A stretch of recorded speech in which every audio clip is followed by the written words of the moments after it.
Espace TV, le 22h.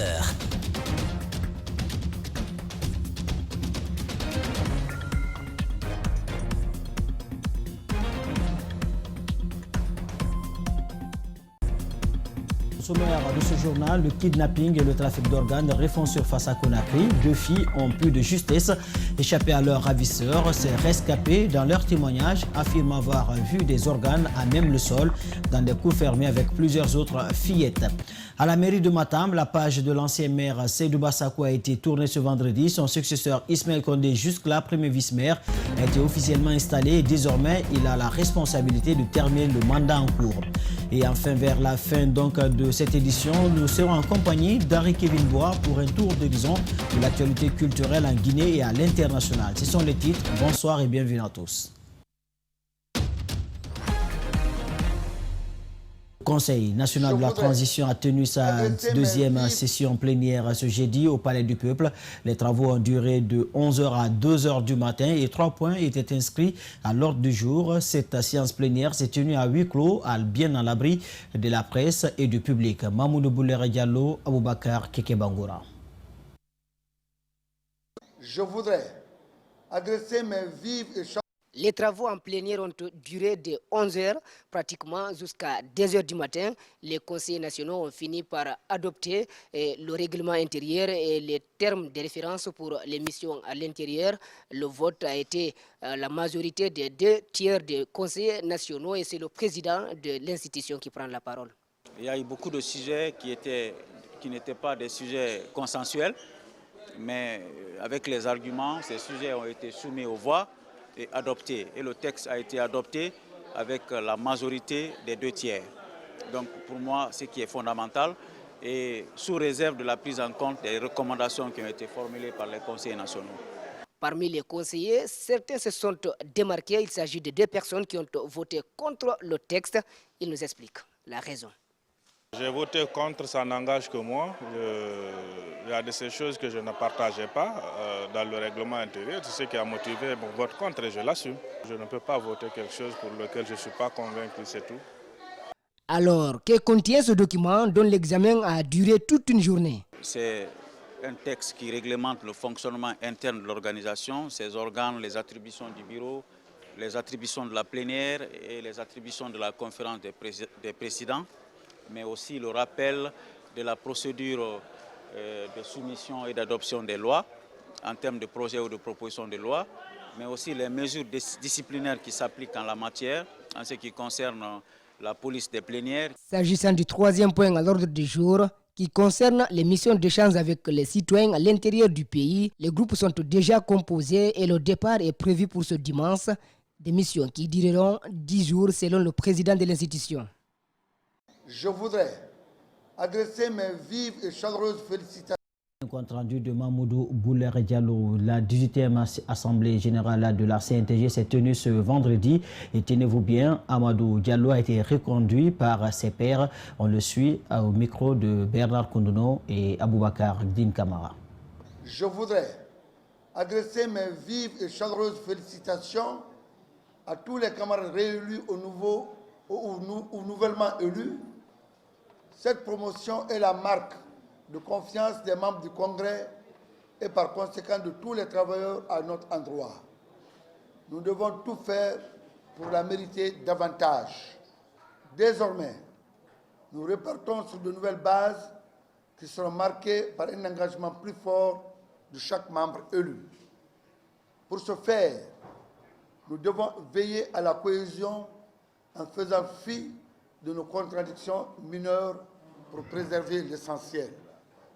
Cela passe encore une fois par l'éducation et la formation de tous les membres de la CNTG. C'est un passage obligatoire pour nous tous et je veillerai spécialement sur cette question durant ce mandat. Chers camarades, je sais que tout n'a pas été facile durant le mandat passé et même pour la tenue de nos assises. Mais vous avez encore une fois démontré que la CNTG passe avant toute autre considération personnelle ou partisane. Dans l'actualité également, le séminaire sur la conduite des politiques sectorielles a démarré ce vendredi à Conakry. Cet atelier concerne les secrétaires généraux et les chefs de cabinet des départements ministériels. L'objectif est de permettre l'appropriation et la compréhension du fonctionnement de l'administration publique par ces cadres du gouvernement. Compte rendu, Fatoumata Bintabari, Djibril Kabak Kamara. Un nouveau gouvernement, une nouvelle génération et de nouveaux visages. Ces cadres de divers horizons professionnels sont appelés à maîtriser de fond en comble le fonctionnement de l'administration publique. Et ce séminaire s'inscrit dans ce cadre. Dans le but de vulgariser auprès des cadres les mécanismes de fonctionnement du gouvernement et de l'administration publique, notamment les lois 025 et 027. Certes, des avancées significatives sont enregistrées de part et d'autre dans les activités gouvernementales, mais il reste beaucoup à faire. S'adressant aux séminaristes, le Premier ministre les exhorte à œuvrer pour le professionnalisme. C'est plus facile de travailler dans de bons rapports que de travailler en se battant. La troisième condition, c'est qu'il faut que vous travaillez dans un esprit d'éthique, de bon exemple. Cette collaboration pourrait permettre une bonne orientation de l'action gouvernementale en cette période de transition. Les propos de Mohamed Béavogui restent sans équivoque. Comme dans tous les pays normaux, on a une administration avec une carrière, mais surtout une administration qui n'a pas peur d'aller à la retraite, qui arrive à la retraite en sachant bien qu'il y a encore une vie après la retraite. Ça, c'est notre tâche à nous. C'est ce que nous devons faire. C'est ce que nous devons préparer. Donc, je vous parle très sincèrement. J'appelle le bois, parce que si nous n'arrêtons pas, nous allons continuer à descendre. Et si nous descendons, c'est contre notre pays. Durant 2 jours, ces secrétaires généraux et chefs de cabinet des ministères devront assimiler le processus de préparation, de fonctionnement, d'exécution de budget national et de finances publiques. Le kidnapping et le trafic d'organes refont surface à Conakry. 2 filles, dont l'une à Koza et l'autre au kilomètre 36, ont peu de justesse échappé à leurs ravisseurs. Cependant, leurs récits sont incroyables. Des corps dépecés, des organes à même le sol, dans des cours fermés avec plusieurs autres fillettes. Voilà ce qu'elles affirment avoir vu dans leur détention. Notre équipe de reportage s'est intéressée à ces 2 cas. Alcine Bari, Aliouba. Fatoumata Bintabba, âgée de 13 ans, fait la 5e année. Ce mercredi, alors qu'elle faisait l'ablution derrière sa cour à Koza, elle se fait kidnapper à 16 heures. Une main sur son visage, elle perd tous ses sens et ses repères. Elle suit ses ravisseurs, accompagnée de 3 autres filles de son âge. Ils montent dans un taxi pour une destination inconnue.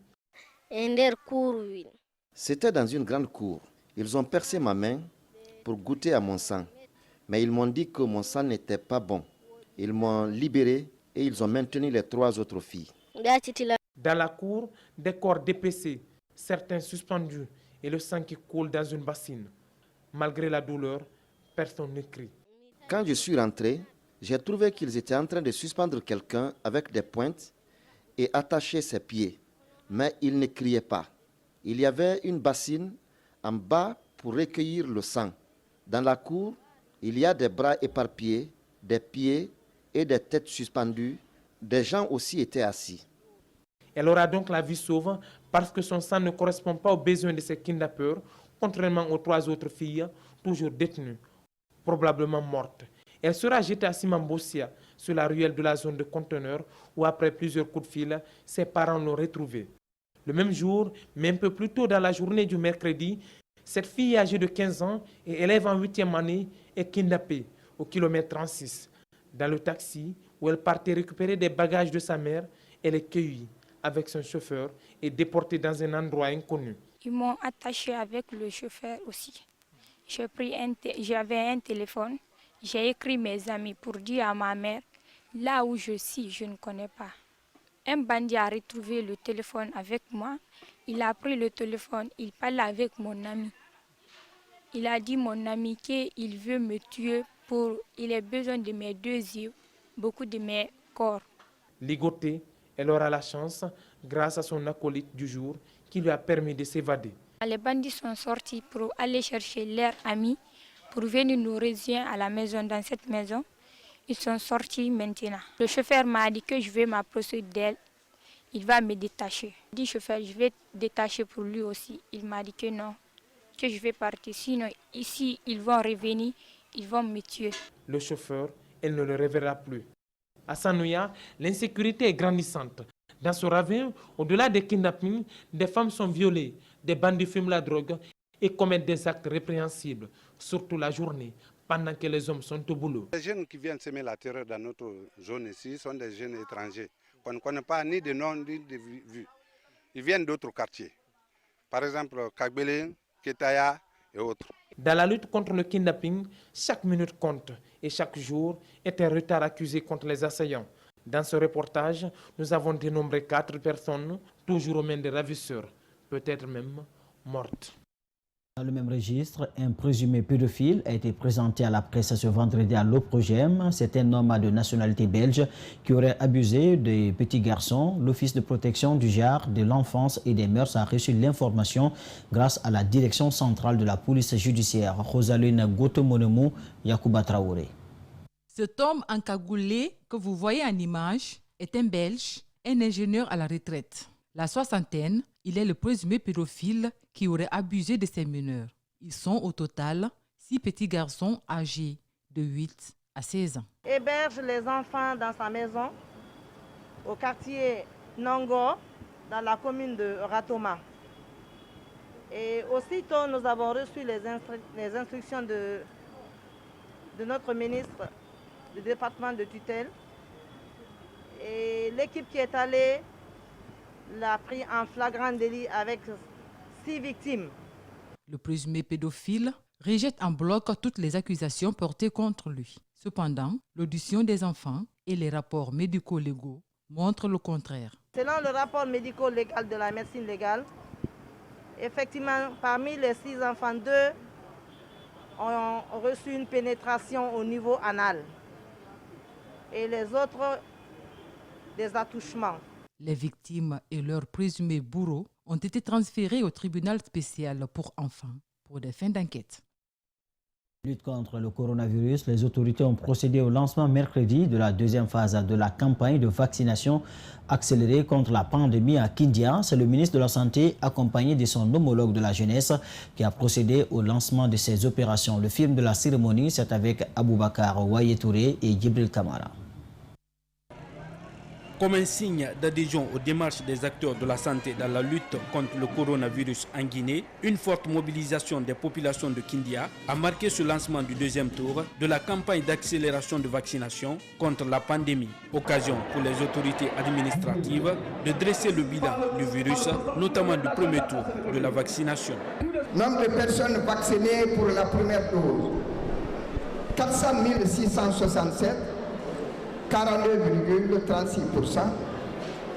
Nombre de personnes complètement vaccinées, 178 168, 18,84% pour la population de 18 ans et plus, et 77% des enfants âgés de 12 à 17 ans. Auprès de la Guinée, les partenaires ont salué l'engagement du gouvernement tout en indiquant la nécessité de réviser les stratégies de vaccination. Le lancement de ce jour de la 2e phase de la campagne d'accélération de la vaccination contre la Covid-19, Monsieur le ministre de la Santé, encore une fois, démontre votre leadership et l'engagement des hautes autorités du pays dans ces activités de vaccination. Cependant, la dynamique de l'épidémie, avec l'apparition de nouveaux variants Omicron, impose de revisiter les stratégies de vaccination et de les adapter au contexte du pays pour protéger les populations les plus vulnérables et à haut risque.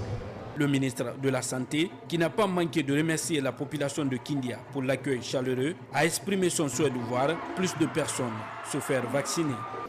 Je lance le défi à Kindia pour dire que quand cette campagne finira dans 2 semaines ou 3 semaines dans toute la Guinée, je veux que Kindia réussisse à vacciner 1 500 000 Guinéens. Dans la suite de cette cérémonie de lancement, les premiers vaccins ont été aussitôt administrés aux populations.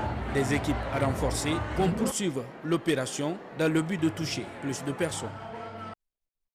Ce vendredi à Conakry de l'atelier national d'élaboration et de validation du plan triennal 2022-2024 du secrétariat général aux affaires religieuses. Au cours de cette rencontre, d'autres sujets liés à la protection de la couche infantile et la préservation de la paix ont été aussi passés au crible par les religieux et les acteurs évoluant dans le domaine. Ce programme est appuyé par plusieurs partenaires, notamment l'UNICEF Guinée. On fait le point avec Aminata Massir Bangoura, Ibrahim Souma. Durant 3 jours, les cadres du secrétariat général aux affaires religieuses ont bénéficié d'une formation sur de nombreuses thématiques, notamment la protection des enfants, la gestion des crises, ainsi que la lutte contre les mutilations génitales féminines. L'objectif est de redynamiser et renforcer les capacités opérationnelles et institutionnelles des cadres du dit département. J'encourage surtout les participants, les cadres du secrétariat général des affaires religieuses, au respect strict des protocoles d'accords que nous avons signés avec le système des Nations Unies. Acteur actif dans la promotion et la protection des droits humains, le représentant de l'UNICEF Guinée a réitéré son soutien inconditionnel à cette initiative. L'UNICEF est heureux de collaborer avec le secrétariat des affaires religieuses sur leur plan triennal opérationnel devant servir de feuille de route pour la mise en œuvre des activités durant la période 2022-2024. En tout cas, je puis vous rassurer que nous ne ménagerons aucun effort pour la mise en œuvre de votre plan et les ressources techniques et financières nécessaires. Sur les questions liées à la protection des enfants, notamment les MGF, le secrétaire général aux affaires religieuses a également invité ses pairs à faire preuve de responsabilité. Qu'on ne peut donner aucun point de vue concernant la mutilation sans consulter les spécialistes. Ce plan vient compléter les activités du plan stratégique d'intervention des leaders religieux pour la promotion de l'abandon des MGF assorti du plan budgétaire pour 2019-2023. Ces cadres ont été outillés, entre autres, sur le genre et l'éthique, les procédures de gestion administrative, l'élaboration et la vulgarisation des sermons sur toute l'étendue du territoire, ainsi que la préservation de la paix et les mutilations génitales féminines. À la mairie de Matam, la page de l'ancien maire Seydou Bassako est définitivement tournée ce vendredi. Son successeur a été officiellement installé. Désormais, c'est Ismaël Condé qui a la responsabilité de terminer le mandat en cours. L'unité et la réalisation des infrastructures de base sont les priorités de cette nouvelle équipe. Mamadou Sadio Baldé. L'ancien maire de la commune de Matam a été révoqué par décret. Pour assurer la continuité, le premier vice-maire devient le premier responsable du bureau exécutif. Et c'est le secrétaire général qui l'annonce. Disposition du Code des collectivités locales, à son article 142, qui stipule, je cite, en cas d'annulation définitive des élections, de découverte postérieure d'une cause d'illégitimité ou d'incompatibilité, de révocation, l'autorité exécutive communale cède immédiatement ses pouvoirs à son premier adjoint et les adjoints aux membres du conseil communal dans l'ordre du tableau. Fin de citation. Le directeur de cabinet du gouvernorat de la ville de Conakry fait signe de toutes les déclarations du secrétaire général de la commune. Partant de ce principe, il fait appliquer les dispositions citées plus haut. En vertu des pouvoirs que Madame la gouverneure nous a conférés, de déclarer solennellement et en cette séance, Monsieur Ismaël Condé, désormais maire de la commune de Matam. L'unité et la réalisation des infrastructures de base seront les axes forts du nouveau maire de la commune de Matam. Je m'engage ici, devant vous, a toujours œuvré dans le souci du bien commun et du service public, dans l'intérêt de la commune et de ses habitants.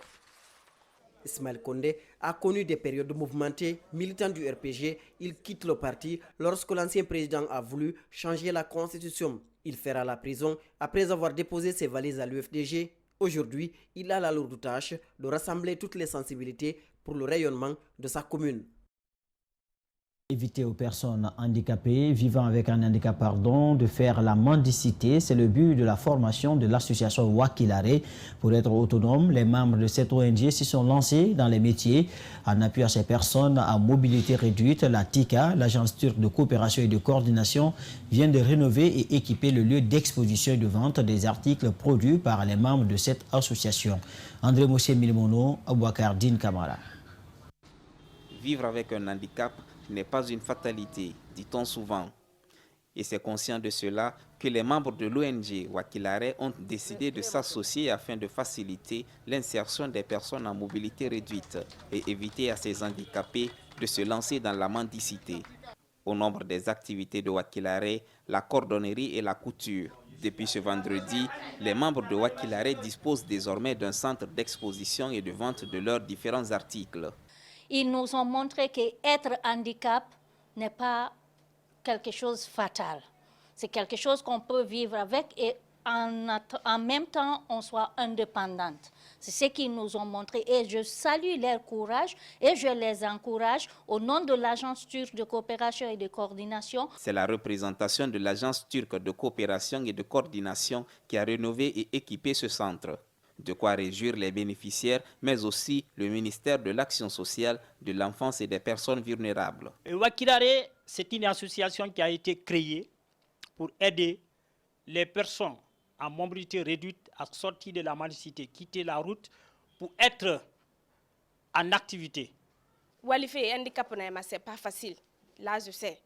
Il rencontre ma difficulté mais faut era wakili et fanga métier fin. TICA, dans ses œuvres, vu qu'ils ont comme option d'assister les personnes diminuées, les personnes vulnérables, ont cru devoir de faire cet appui.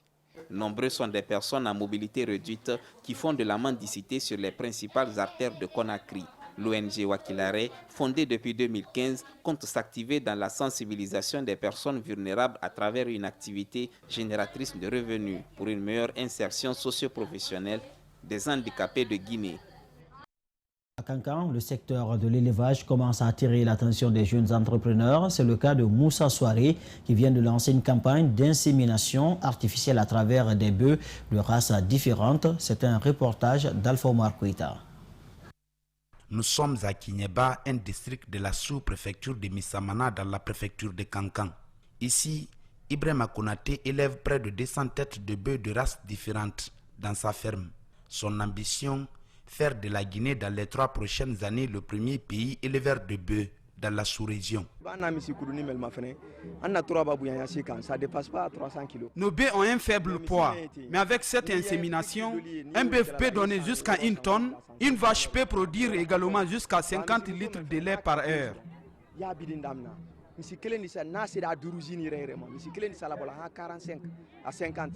Après l'insémination, donc il faut qu'on s'attend à un métis qui sera métissé du race européen et du race africain de nos races locales. Donc, au fur et à mesure qu'on continue l'insémination avec les métis, au fur et à mesure aussi la production de lait et la production de la viande aussi augmente. Pour rendre l'utile à l'agréable, il vient de lancer la campagne d'insémination artificielle en présence des autorités régionales et préfectorales à sa tête, le gouverneur Aboubakar Diakité. Je sais que beaucoup sont dans l'élevage en Guinée, beaucoup sont dans l'élevage à Kankan, mais aller pousser jusqu'à l'insémination artificielle à Kankan, en tout cas moi c'est la première fois. Donc nous remercions le jeune qui a eu l'initiative de faire ça là. Nous le remercions très sincèrement et on l'encourage à persévérer dans ça. Pour gagner le pari, Ibrahima Konaté sollicite l'accompagnement des nouvelles autorités, car selon lui, l'agriculture et l'élevage sont le moteur de tout développement. Si nous voulons que notre pays se développe, il faudrait qu'on s'adonne beaucoup plus à l'agriculture et l'élevage. Nous sollicitons donc l'accompagnement des nouvelles autorités pour que d'ici 2025, on soit le premier pays éleveur de bœufs. D'ici fin 2025, en cas programme, d'ici fin 2025, au moins, on a su résoudre la Guinée. Après les étapes de Bokeh, l'abbé et Mamou, l'auteur du livre La Nation enchantée, était à l'université de Kindia ce jeudi pour la conférence dédicace de son roman qui parle de l'unité nationale. Séduits par le contenu de l'œuvre, les autorités de l'institution ont demandé qu'il soit vulgarisé dans les lycées du pays afin d'expliquer aux élèves la nécessité de vivre ensemble. Reportage Boubacar Silla, Djibril Kamara. Pendant 1h30, le jeune écrivain Abdraman Sénateur Diallo a exposé le contenu de son œuvre intitulée La Nation enchantée, qui parle de l'unité nationale entre les Guinéens devant les autorités de l'université ainsi que les étudiants. L'unité nationale, c'est la chose qui nous manque actuellement. Tout le monde en parle, mais la pratique est la meilleure des choses. Composée de 141 pages, la conférence dédicace de ce livre a aussi noté la présence de quelques acteurs du monde scientifique. C'est un roman vraiment extraordinaire, non seulement par la qualité de l'écriture, mais aussi par le message qui est à travers les pages de ce livre. 3 ans est le nombre d'années qu'il a fallu pour le jeune auteur avant d'écrire ce livre qui parle du vivre ensemble des Guinéens. Les étapes de l'abbé Mamou Bokeh étaient des grandes étapes, mais aussi Kindia a répondu à l'enchantement région Tour. Kindia a rejoint le mouvement de l'enchantement pour l'unité nationale. Séduit par la qualité de la présentation de l'auteur, au sortir de la conférence dédicace de ce livre, certains étudiants n'ont pas manqué d'exprimer leur sentiment de satisfaction à l'endroit de l'auteur. J'attendais cet événement avec impatience et aujourd'hui il est venu prôner l'unité nationale devant tous ces étudiants et étudiantes et puis les membres du rectorat. Nous en sommes fiers de lui. Le contenu porte un message. C'est un roman qui parle de l'unité nationale. L'envie d'écrire anime toujours le jeune écrivain. Dans les prochaines années, Abdraman Sénateur Diallo compte faire d'autres œuvres. Et je crois que les gens ont envie et c'est pourquoi on ne va pas se limiter là. On va aller, s'il faut, dans toutes les villes de ce pays et au-delà même du pays pour appeler les gens à l'unité nationale. Pour rappel, lors du concours au prix Innov 2021 catégorie roman, cette œuvre du jeune écrivain Abdraman Sénateur Diallo a été choisie comme le meilleur roman de l'année à cause de sa thématique qui parle de l'unité nationale. Et puis, remise d'équipements informatiques et audiovisuels au centre Rabi et les enfants par l'UNICEF. Ce don a pour objectif de contribuer à l'épanouissement et à la défense des droits des enfants en Guinée. La remise a eu lieu dans les locaux du centre en présence des responsables de la structure. Compte rendu, Djenem Bemba Koulibaly, Abdoulaye Kamara. Cette remise d'équipements informatiques et audiovisuels par l'UNICEF au centre Rabi et les enfants s'inscrit dans le cadre de l'épanouissement et le respect des droits des enfants en Guinée. Une occasion aussi pour cette institution onusienne d'apporter un plus dans la vie des enfants à l'occasion de ses 75 ans d'existence. Il s'agit d'ordinateurs, il s'agit de projecteurs, il s'agit d'aide à la communication. J'ose espérer seulement que l'UNICEF pourra faire plus. Très touchée par ce geste de l'UNICEF, la fondatrice s'est réjouie du choix porté sur son centre. Elle reste convaincue que ce don aura sans doute un impact positif sur l'épanouissement des enfants. Elle a aussi remercié les donateurs et demandé à d'autres structures ces genres d'appui à la cause des enfants. Les équipements qu'ils nous offrent aujourd'hui nous permettra d'accompagner les enfants, de renforcer leurs capacités. Ils pourront faire des recherches, faire de la lecture. Et on a une salle spécialisée qu'on appelle chez nous, c'est l'univers du génie, parce que c'est là-bas qu'on va vraiment réveiller le potentiel des enfants. Cet acte symbolique de cette institution onusienne est un espoir pour ces enfants qui ont salué l'engagement de l'UNICEF pour les tout-petits en Guinée. Nous les remercions très sincèrement et nous allons continuer à faire la participation des enfants aux prises de décision les concernant et à défendre les droits des enfants en Guinée et dans le monde. Le centre Rabi et les enfants est à sa 3e activité réalisée en partenariat avec l'UNICEF qui est engagé dans la promotion et la protection des droits des enfants. Le sport à présent, après un long moment de pause dû à la pandémie de coronavirus, la Fegimada veut relancer ses activités. À partir du week-end prochain, le coup d'envoi de la première édition du championnat national sera donné au stade du 28 septembre. La Fédération guinéenne de Maracana et discipline associée a fait l'annonce ce jeudi au stade au cours d'une conférence de presse. Compte rendu, Mohamed Saliouba, Mohamed Boiba et Mohamed Bangora. Ce sont 24 équipes qui sont attendues pour cette première édition du championnat national qui démarre ce samedi. L'interruption des activités dues au coronavirus a été très longue pour le président de la Fegimada. C'est une grande joie et un privilège particulier de pouvoir organiser ce championnat quand on sait que le monde entier sort d'une période difficile où le sport a été impacté dans sa pratique et donc dans sa promotion. Le Maracana, un sport pratiqué par des seniors, offre de multiples opportunités aux anciens footballeurs par exemple. Et les Guinéens doivent saisir l'opportunité.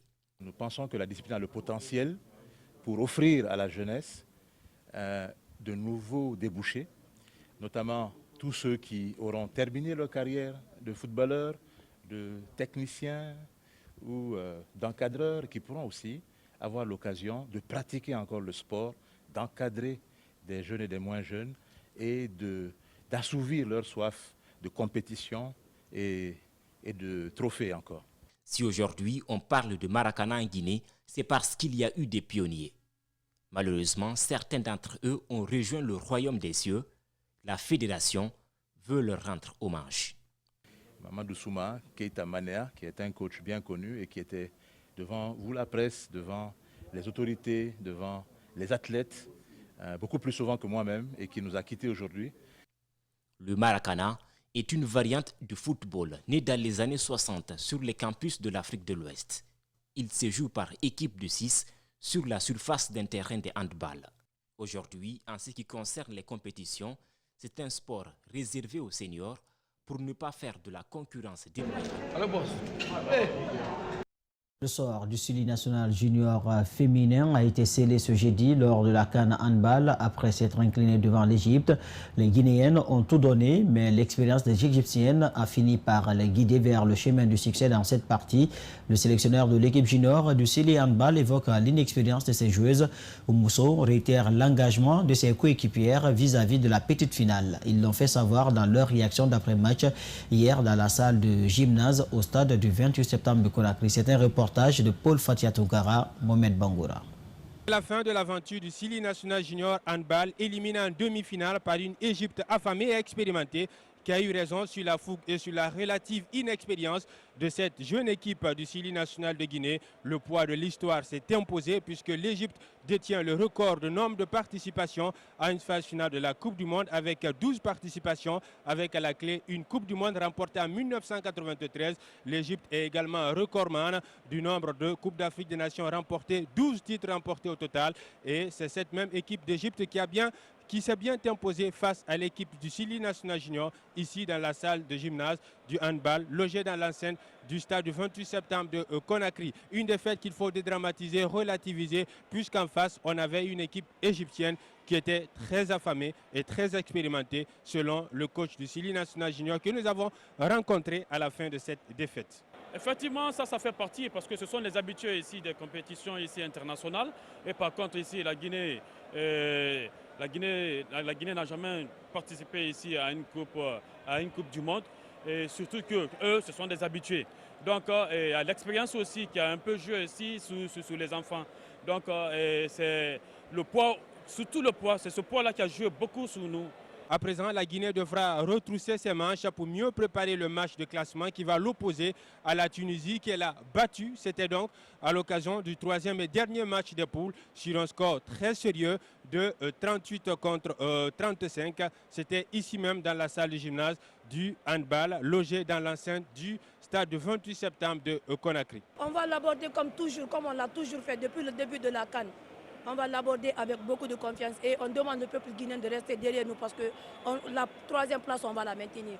Après l'élimination du Sili National Junior du handball, place à présent à l'équipe cadette qui va entrer en liste dans les prochains jours au compte de la Coupe d'Afrique des Nations handball cadette qui va encore se jouer ici dans la même salle de gymnase du handball.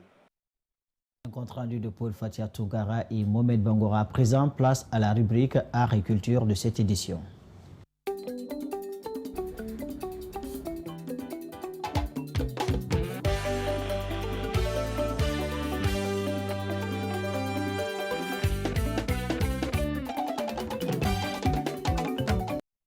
Déjà bien installé confortablement auprès de moi sur ce plateau, Kevin Henri Bois, bonsoir. Bonsoir Idriss. Donc nous démarrons cette rubrique à venir, les journées d'hommage à Jean-Baptiste Williams, ce mastodonte de la culture guinéenne. C'est bien ça, nous l'avions annoncé il y a de cela des semaines et ça va se concrétiser, ça va se réaliser dans la première semaine du mois de mars. Tout de suite, ce mercredi, et oui, connaîtra et s'écrira en lettres d'or à l'honneur de la légende du micro, de la guitare et de la technique, plusieurs codes à son arc. Jean-Baptiste Williams, puisque c'est de lui qu'il s'agit, recevra de ses proches, amis, parents et collaborateurs, en l'occurrence l'initiateur du dit projet, le petit frère Istokera, pour l'ensemble de son parcours, les loyaux services rendus et ses belles contributions au rayonnement de la musique 224 depuis les indépendances. À noter qu'à cette prestigieuse cérémonie, plusieurs autres étoiles viendront scintiller pour illuminer le légendaire. Citons Justin Morel, Sekou Bembeya. Rendez-vous le 2 mars prochain sous les chapiteaux chez Maître Baïssa à partir de 16h. Nous poursuivons donc cette rubrique avec cette autre information à venir, sortie du nouvel album de Mbalo original au Palais du Peuple avec, tenez-vous bien, une demande en mariage par son fiancé. Ce n'est plus un secret pour personne, on le sait tous déjà puisque on l'avait déjà annoncé, on l'a dit et cela a fait couler énormément beaucoup d'encre pour ceux qui s'en souviennent encore de cette histoire. Les deux toutaureaux, l'artiste Mbalo original et son fiancé se diront oui ce samedi 5 mars devant un parterre de fans, d'amis et familles pour leur union amoureuse. Ce 5 mars sera mémorable et inoubliable pour les deux. Rappelons que Mati est la nouvelle maison de production de l'artiste Mbalo original, la Ronaldo de la musique populaire de Guinée, en attendant le 5 mars prochain pour la sortie du nouvel album. Selon les mélomanes, le nouveau album, sinon le nouvel opus de la future épouse de Mati Dola est de très bonne facture et viendra relancer et propulser sa belle carrière. Bébé Baya, Mimi Paya Paya, Ada Afonso, Guadamaga, Manaba Kanté, Ibro Niamé et bien d'autres artistes prendront part à cette grandiose sortie d'album et de fiançailles le 5 mars prochain au Palais du Peuple à partir de 14h. Toujours dans les informations culturelles à venir, Banlieue Urban Show, c'est ce samedi 26 février à Tombolia. Et c'est connu, ne vous faites pas raconter cette grosse concert qui aura lieu demain à partir de 14h dans la commune. Tout de suite, la banlieue sera en effervescence demain samedi en après-midi à partir de 14h du côté de Tombolia dans la grande commune de Matoto. La cause, les riverains et banlieusards vont vivre la toute première édition du concept Banlieue Urban Show avec les artistes en vogue du moment de la musique urbaine comme dans les grandes métropoles. La structure organisatrice Vision Pub Guinée se dit rassurée et promet un show digne et respectueux du public qui effectuera le déplacement massivement. Plusieurs artistes de la Plusieurs agents de la santé, de sécurité, de défense sont mobilisés déjà présents sur les lieux de Canal Olympia de Tombolia au programme Playback, Miss et Master, concours et concert géant. Femme modèle à l'école de la fille, c'est donc la grande dame de demain. Oui, c'est la grande dame de demain se forme maintenant. Les grandes dames de demain se forment maintenant. Et c'est grâce à notre consoeur, elle est animatrice, productrice et aujourd'hui activiste et féministe, en la personne de Pilimi, qui va initier au compte pour 20 jeunes étudiantes qui viendront recevoir auprès de plusieurs d'autres femmes qui se sont distinguées dans leur activités respectives et viendront partager leur expérience. Et donc, ça sera le 5 mars prochain à Kipé, au studio Kera. Et nous allons y revenir puisque nous aurons la chance et la latitude également de la recevoir afin de parler avec elle pour que nous puissions connaître aussi la liste de ces 20 filles-là si possible et connaître aussi le nom des différentes coachs qui vont permettre de prendre leur temps et apporter leur savoir-faire, leurs compétences et leur dévouement auprès de ces 20 autres jeunes étudiants, les futures femmes, les futures dames de demain. Alors, nous terminons cette page culturelle par cette triste nouvelle. La petite sœur de notre regretté Didier Arafat, qui est décédée à l'âge de 26 ans, et c'est toute la Côte d'Ivoire qui pleure cette âme. Oui, c'est connu, et depuis le 22 février, la Côte d'Ivoire est en deuil. On se souvient encore de ses sorties pour défendre un peu sa maman, Didier Arafat, quand il est décédé et tout ça. Alors tout de suite, toute la Côte d'Ivoire, ce 22 février, s'est réveillée sous le choc de la nouvelle annonçant la mort de la sœur cadette du défunt et célèbre Didier Arafat dans une clinique ivoirienne. En attendant de connaître la date des obsèques, les autorités, personnalités, artistes apportent leur soutien et compassion à la famille et surtout à la mère, la Dja Tina Glamou Kala Keke est décédée à l'âge de 26 ans, laissant derrière elle le mannequinat, le cinéma et les réseaux sociaux. Véritable star, elle a su s'inscrire au rang des femmes du show et du biz en Côte d'Ivoire. Et on se souvient, c'est suite à une courte maladie, on a vu le poste du président de la République, on a vu Didier Drogba, on a vu toutes les... Elle était bien connue aussi, parce que rappelons que leur famille, c'est une famille de célébrités. Tout ça a commencé par le père, la mère, et Didier Arafat, et cette dernière qui vient aussi de nous quitter. Donc, toute la rédaction culturelle du groupe Adafo se joint, et à travers ma voix, pour présenter aussi à Dja Tina Glamou ses sincères condoléances et une véritable compassion à toute la Côte d'Ivoire. Paix à l'âme donc de cette illustre disparue. En tout cas, merci Henri Kevenbois. Merci, c'est pour vous. Alors, ce journal a été coordonné par André Mossié-Milmono, dirigé à la régie par Aboubakar Fotesouma, alias Sokra Kamara et Jean-Marie Dembadouno. Merci à tous de votre aimable attention. Je vous invite à suivre à présent la rubrique Public Reportage. Au revoir.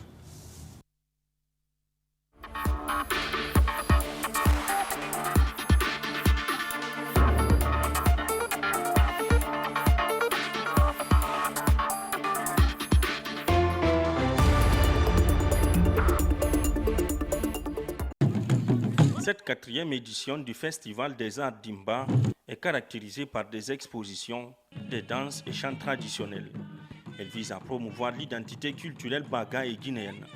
La vision des organisateurs, c'est de vendre l'identité culturelle de la Guinée dans les autres pays du monde. Pour les initiateurs, cela passe forcément par la préservation des acquis. C'est dans ce sens qu'un musée a été réalisé. Cette année, le thème de notre festival, c'est la sauvegarde du patrimoine culturel et artistique baga. Et donc, pour cela, nous nous sommes dit qu'il faut créer un cadre approprié, digne du nom, qui va recevoir les œuvres d'art baga. Tenu à Katako, localité située dans la sous-préfecture de Bintimodia, les participants ont à l'unanimité qualifié cette édition de pèlerinage culturel, vu la présence des ensembles folkloriques. Dans ce village, la diversité culturelle s'explique par les différents masques, dont certains, comme celui d'Imba, signifient prospérité et fertilité. Katako, Koufin, Maré, voilà des villages baga aujourd'hui qui ont encore les cultures de notre civilisation. Donc on a besoin de les développer, on a besoin de les connaître.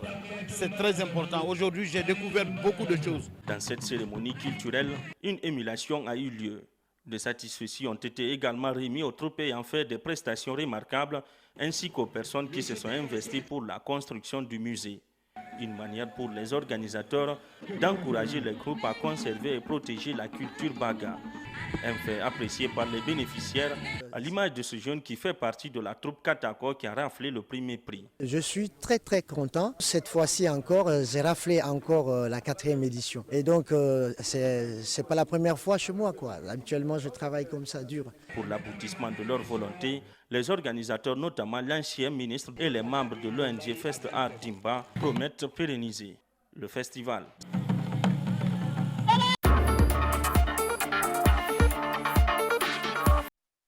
C'est une promo Total Energy Afghan Challenge organisée à l'occasion de la Coupe d'Afrique des Nations qui offre aux nombreux parieurs guinéens la chance de tirer profit de leur jeu en ligne.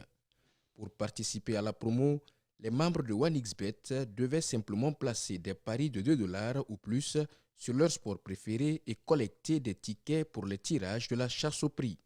Depuis son lancement en fin 2020, et grâce à l'accompagnement de la LONAGI, OneXBet, à travers sa représentation, fait parler son cœur par sa participation aux nombreuses activités sociales, culturelles et sportives. Illustré par des dons aux orphelinats, l'accompagnement des activités des jeunes. Cette promo organisée pour le public a mis en jeu 110 chèques, dont 11 en or, 44 en argent, 55 en bronze, pour 21 pays africains, dont la Guinée qui a eu un gagnant en or, 4 gagnants argent et 5 gagnants bronze. Le résultat a donc donné 10 gagnants avec des lots d'une valeur totale de 16 500 $. OneXBet est un acteur actif dans le package des partenaires de la LONAGI, dans sa mission de mobilisation des recettes intérieures pour l'État. Avant, je voyais OneXBet et ça ne m'était jamais passé à l'idée de jouer. Pourquoi? Je me disais, c'est en ligne, ils peuvent m'arnaquer. Et surtout, nos histoires de bouche à oreille dominent en Guinée. Et quand j'ai vu le logo de la LONAGI, où on pouvait aller se plaindre, j'étais contente. Donc, j'ai adhéré à la plateforme. Une promo qui a connu un engouement grâce à la mise en place des espaces foot appelés CAN Jaune. Ces espaces ont permis aux jeunes de suivre en direct les matchs de la CAN 2021 tout en participant à la dite promo. La grande cagnotte $10 000 est raflée par un autre parieur. Vraiment, je suis très ému. Je n'arrive même pas à y croire.